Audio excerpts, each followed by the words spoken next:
बैठ बात सुन दे। राम राम जी सारे ने। राम राम जी, राम राम। सबसे पहले जी, मैं कहीं पर भी जाऊं, किसी गांव में जाऊं, किसी चौपाड़ में जाऊं, मेरे को चौधरी साहब ने एक चीज कह रखी है, दादाजी ने एक चीज कह रखी है कि बेटा तू कहीं भी जाएगा, सबसे पहले वहां जाके तेरे को जो बुजुर्ग मिलेंगे, तेरे दादा उम्र के मिलेंगे, मेरी उम्र के तेरे को साथी मिलेंगे, अपने पार्टी के पुराने कार्यकर्ता मिलेंगे, गांव के मेन आदमी मिलेंगे, तो मैं सारे ने मेरी तरफ से राम राम, उनकी तरफ से सारे ने राम राम। साथ ही साथ मेरे जितने युवा साथी आपने सारे ने दी मेरी तरफ से राम राम। आज ये आपके बीच आने का जो कारण है, मैं ज्यादा लंबी चली भी नहीं बताऊंगा, लेकिन गने की तरह आपसे सीधी बात करूंगा 2 मिनट। आज आपके बीच आने का जो सबसे मेन हमारा कारण है, वो आने वाला बड़ौदा का उपचुनाव है। और ये उपचुनाव ऐसा है कि इससे हल्के को ताकत भी मिलती है और हल्के को मजबूती भी मिलती है। और मैं तो यही अपील लेके आया हूं कि आने वाले उपचुनाव में सभी साथी मिलके आप अपने एक एक कीमती वोट का प्रयोग करके इनेलो का हाथ थामो, चौधरी ओम प्रकाश चौटाला ने मजबूत बनाओ और अपने बड़ौदा हल्के ने मजबूत बनाने का काम करो। और मैं आपको उसके उदाहरण के तौर पर मैं 2-3 चीजें बताना चाहूंगा। मेरे बुजुर्ग बैठे हैं, मेरे युवा साथी बैठे हैं। आप सबने याद होगा 2005 में जब इनेलो की सरकार गई थी तो लोग न्यू कहने लगे कि भाई इनेलो में कुछ नहीं बचा। उसके बाद 2013 आई, हम और मजबूती से आए तो चौधरी ओम प्रकाश चौटाला को साजिश के तहत कांग्रेस ने जेल करवा दी। तब लोग कहने लगे भाई इनेलो में कुछ नहीं बचा। उसके बाद फिर दुगनी मजबूती से चौधरी ओम प्रकाश चौटाला वापस आए और जब बिल्कुल सरकार बनने जा रही थी तो कई खराब लोगों ने पार्टी के 2 गुट बना के उसे गुट को न्यारे करने का काम किया। तब भी लोग कहने लगे कि भाई तो इनेलो खत्म हो जाएगी। और अब आज देखो चारों मेन की इनेलो की सारी इकाई आज आपके सामने बैठी है। आज भी हम उतनी मजबूती से आपके बीच खड़े हैं। और तो और बीजेपी पे 40 विधायक, कांग्रेस पे 32, जसपा पे 10, लेकिन पूरे विधानसभा में हमारा एक विधायक सबसे ज्यादा हावी है। जब अजय सिंह चौटाला बोलते हैं तो पूरी विधानसभा के कान खड़े हो जाते हैं। जब चौधरी अभय सिंह चौटाला विधानसभा में आते हैं तो मंत्रियों की आंखें खुल जाती है, क्योंकि उनने भी मेरा है कि जो आदमी ये बात करेगा तो सच्ची बात करेगा, जो आदमी कभी झूठी बात नहीं करता। आपने एक उदाहरण और दिया, ये हाल ही में जो कोरोना की महामारी आई थी, सारी दुनिया में कोरोना फैला, लोग घर में बंद हो गए और उसी समय अपने किसान की फसल की बिकाई का टाइम था।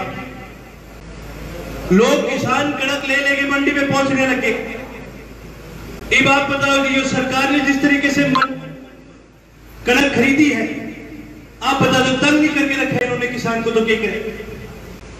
और जब किसान सरकार से कोई बात करे कि हमारी फसल नहीं बिक रही, तो मंत्री न्यू कहते भाई कोरोना है, कोरोना तो हम घरे बैठो, हाथ धोके रखियो, हाथ साफ रखियो, मुंह फेर लियो, कोरोना है कोरोना करके ये तो बात क्या आपकी कोठिया में।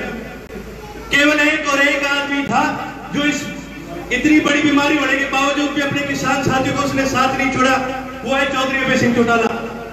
मेरे याद है अप्रैल का महीना था,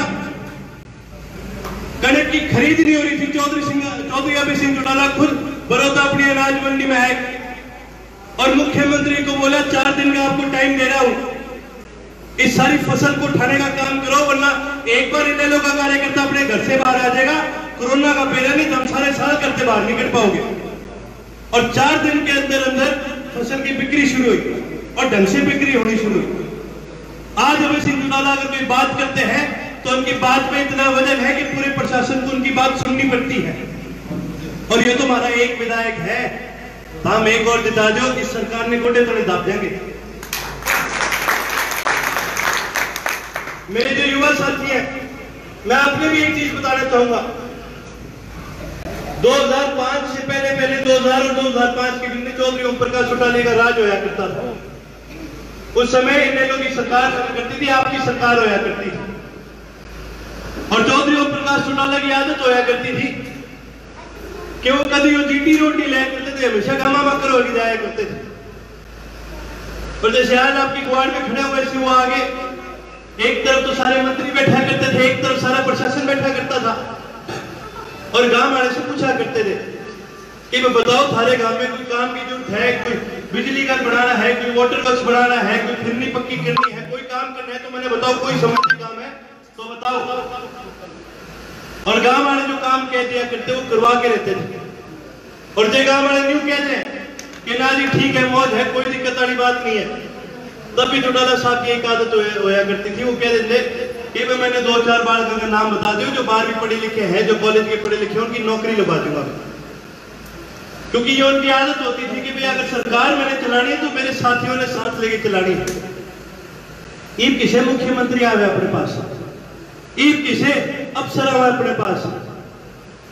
एक वो समय हुआ करता था, इन्हें लोग कार्यकर्ता खंड का बात की एसपी के दफ्तर चले जाता तो एसपी बाहर आप दफ्तर के आ जाया करता और कहता था बताओ चौधरी साहब कोई चाय लोगे, पानी लोगे, ये सीधा जो काम है मैं वो कर दूं। और ये बापा एसपी के दफ्तर जाओ 5-5 दिन वो आदमी की शक्ल देखने नहीं मिलती अपने को।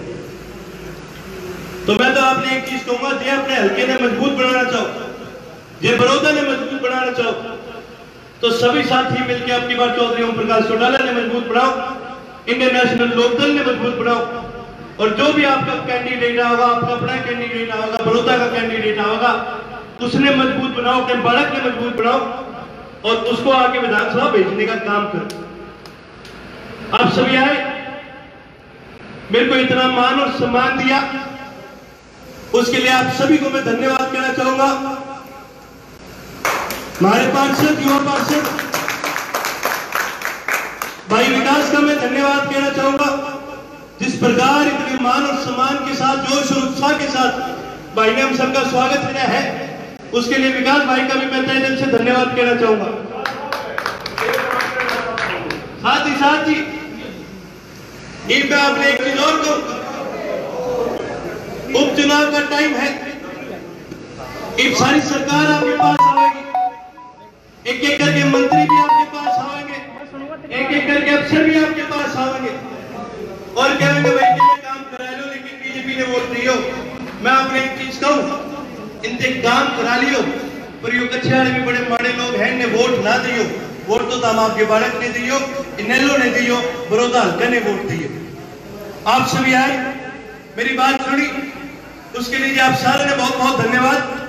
देर से है उसके लिए मैं माफी चाहूंगा, लेकिन जाने